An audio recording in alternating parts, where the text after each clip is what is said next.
नमस्कार दोस्तों, स्वागत है आप सभी साथियों का एक स्मार्ट स्टडी यूट्यूब चैनल पर। साथियों, दिल्ली पुलिस कांस्टेबल का पेपर चल रहा है और 50 क्वेश्चन 100 में से 50 क्वेश्चन जो है आपको जीके जीएस से पूछा जा रहा है।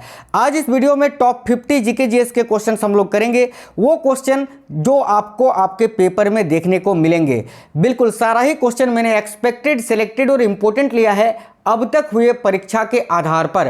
तो बिना स्किप किए हुए शुरू से अंत तक आपको देखना है। बिना देरी किए हुए क्लास को शुरू करते हैं। आप सभी से रिक्वेस्ट है, क्लास को एक लाइक कर दीजिएगा और क्लास पसंद आए तो अपने सभी दोस्तों तक जरूर शेयर करिएगा। आप में से कोई भी साथी नए हैं तो चैनल को सब्सक्राइब करके बेल आइकन को ऑन कर लीजिएगा। देखिए, आज की क्लास का पहला क्वेश्चन है, निम्नलिखित में से किस सुल्तान ने बेरोजगारों को रोजगार दिया था।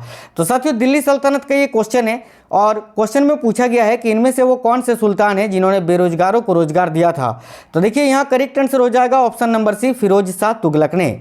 अगला क्वेश्चन है, बाबर ने प्रसिद्ध तुलुगामा नीति का प्रयोग सर्वप्रथम किस युद्ध में किया था। तो देखिए, बाबर ने प्रसिद्ध तुलुगामा नीति का प्रयोग सर्वप्रथम किस युद्ध में किया था। तो करेक्ट होगा ऑप्शन नंबर सी, पानीपत के प्रथम युद्ध में। साथियों, पानीपत का जो पहला लड़ाई है वो 1526 ईस्वी में लड़ा गया था।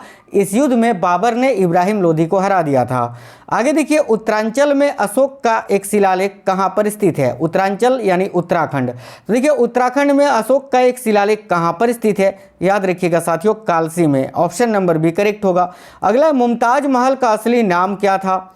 तो देखिए, मुमताज महल का असली नाम आपसे पूछा है कि क्या था, तो करेक्ट हो जाएगा option number A, Arjumand Bano Begum. आगे देखिए, दक्षिण भारत का वह संत कौन था जिसने अपना अधिकांश जीवन उत्तर भारत के वृंदावन में बिताया था।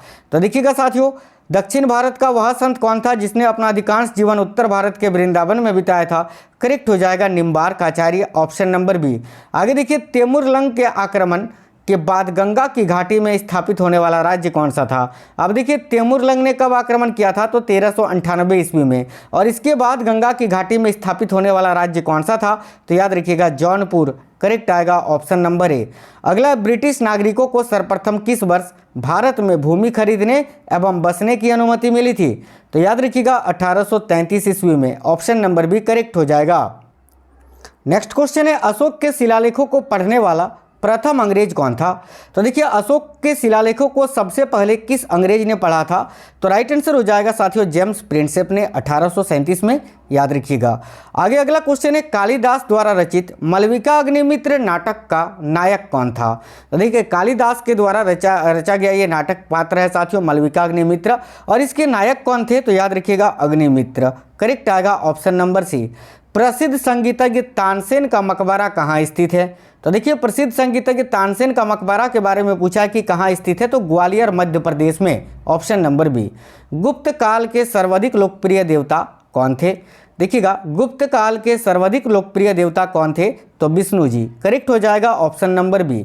निम्नलिखित में से किस भाषा को लोकप्रिय बनाने में कवि चंडीदास का योगदान है। तो ध्यान से देखिएगा साथियों, किस भाषा को लोकप्रिय बनाने में कवि चंडीदास का योगदान है। करेक्ट होगा ऑप्शन नंबर ए, बंगाली भाषा को। आगे देखिए, कौन सा वेद अंशतः गद्य रूप में भी रचित है। इनमें से कौन सा वेद है जो अंशतः गद्य रूप में भी रचित है। तो राइट होगा ऑप्शन नंबर बी, यजुर्वेद। याद रखिएगा, ठीक है, जिसको गद्य और पद वाला वेद बोला जाता है। अगला, बौद्ध शिक्षा केंद्र कहाँ था। तो इनमें से किस जगह पर बौद्ध शिक्षा केंद्र था। तो करेक्ट होगा विक्रमशिला में, विक्रमशिला विश्वविद्यालय केंद्र। अगला है, गृहपति का अर्थ क्या था। देखिए, गृहपति का अर्थ क्या होता था, याद रखिएगा धनी किसान। ठीक है, धनी किसान को गृहपति कहा जाता था। अगला क्वेश्चन है, कौन सा भारतीय स्वतंत्र भारत का पहला गवर्नर जनरल बना था। तो कौन सा भारतीय के बारे में पूछा है कि इनमें से कौन सा भारतीय था जो कि स्वतंत्र भारत का पहला गवर्नर जनरल बना था। तो याद रखिएगा साथियों, सी राजगोपालाचारी।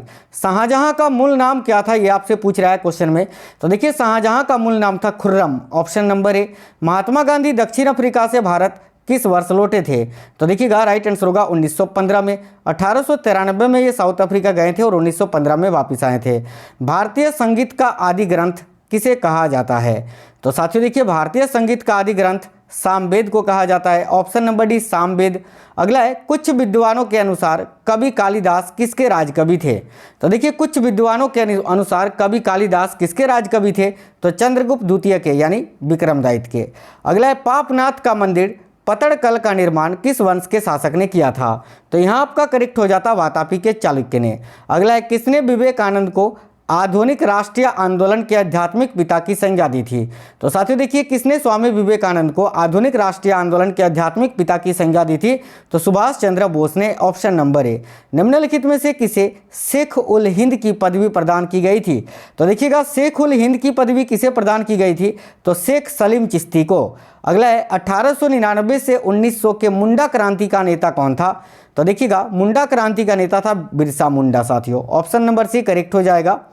आगे अगला क्वेश्चन है, तराइन के द्वितीय युद्ध में किसको पराजित किया गया था? तो देखिए, तराइन का जो द्वितीय युद्ध है जो कि 1192 में लड़ा गया था, इसमें मोहम्मद गौरी ने पृथ्वीराज चौहान को हरा दिया था।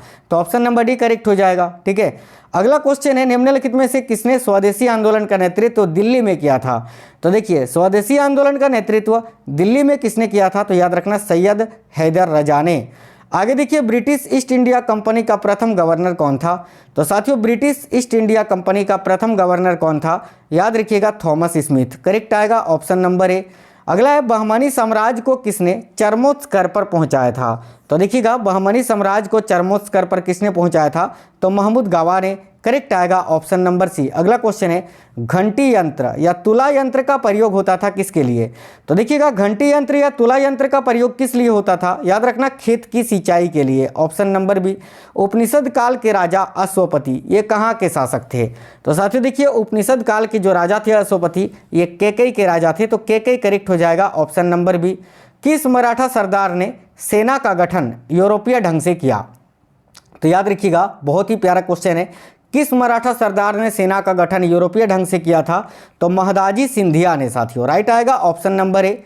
अगला, कृष्ण क्रांति का संबंध किससे है? तो देखिएगा, कृष्ण क्रांति का संबंध किससे है? खनिज तेल उत्पादन से। Option number B. निम्नलिखित में से भारत में विद्युत उत्पादन में किसका हिस्सा सर्वाधिक है? तो भारत में जो विद्युत का उत्पादन होता है उसमें सर्वाधिक प्रतिशत है ताप विद्युत का। करेक्ट आएगा ऑप्शन नंबर बी, ताप विद्युत। अगला, भारत की कुल सिंचित भूमि का कितना हिस्सा नहरों द्वारा सिंचित है? तो देखिए, भारत की कुल सिंचित भूमि का कितना हिस्सा नहरों के द्वारा सिंचित है? तो याद रखिएगा साथियों, 36%। अगला क्वेश्चन है, सार्वजनिक वितरण प्रणाली से संबंधित समिति कौन सी है? तो देखिए, सार्वजनिक वितरण प्रणाली से संबंधित समिति कौन सी है? याद रखिएगा, वेणुगोपाल समिति। ऑप्शन नंबर सी करेक्ट हो जाएगा। निम्नलिखित में से किस राज्य को अत्यधिक कुपोषण के कारण भारत का इथियोपिया कहा जाता है? तो देखिए, भारत का इथियोपिया मध्य प्रदेश को कहा जाता है साथियों। ऑप्शन नंबर बी करेक्ट हो जाएगा। अगला, भारत में कागज उद्योग का प्रथम सफल कारखाना सन 1870 में निम्न में से किस स्थान पर लगाया गया था? तो करेक्ट होगा, बालीगंज में। याद रखिए ऑप्शन नंबर बी। भारत अपने कुल चाय उत्पादन का कितना हिस्सा निर्यात कर देता है? तो करेक्ट हो जाएगा 20%। ऑप्शन नंबर ए। अगला है, कार्ल मार्क्स की पुस्तक दास कैपिटल ये कब प्रकाशित हुई थी? देखिए, दास कैपिटल पुस्तक के रचयिता कौन है? तो कार्ल मार्क्स। और ये कब प्रकाशित हुई थी?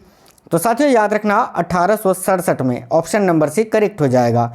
वेल्थ ऑफ नेशंस पुस्तक के लेखक कौन है? तो ध्यान से देखिएगा, वेल्थ ऑफ नेशंस पुस्तक के लेखक है एडम स्मिथ। ऑप्शन नंबर ए।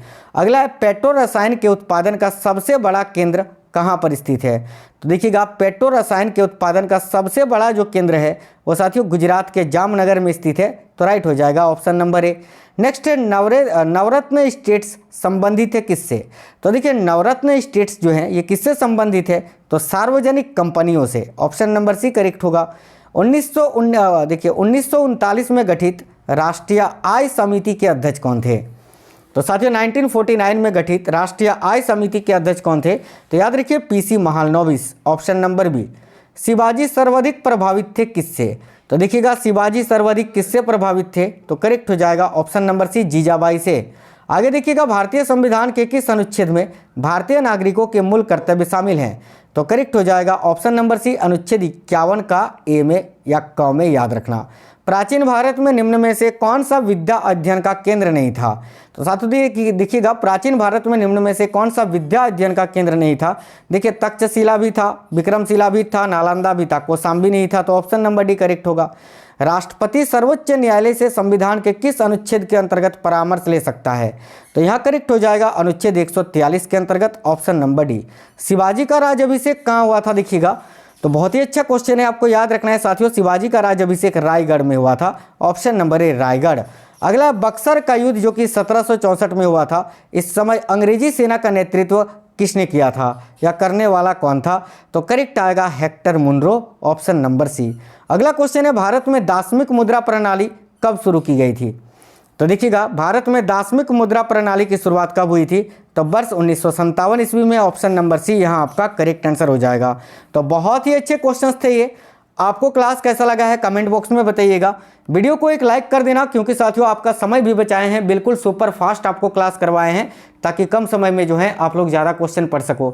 अभी क्लास को लाइक कर दीजिए, अपने सभी दोस्तों तक जरूर शेयर कर दीजिएगा। आप में से कोई भी साथी नए हैं, चैनल सब्सक्राइब करके बेल आइकन को ऑन कर लीजिएगा। मिलते हैं आपसे नेक्स्ट वीडियो में, नेक्स्ट क्लास में। तब तक स्वस्थ रहें। जय हिंद साथियों, वंदे मातरम।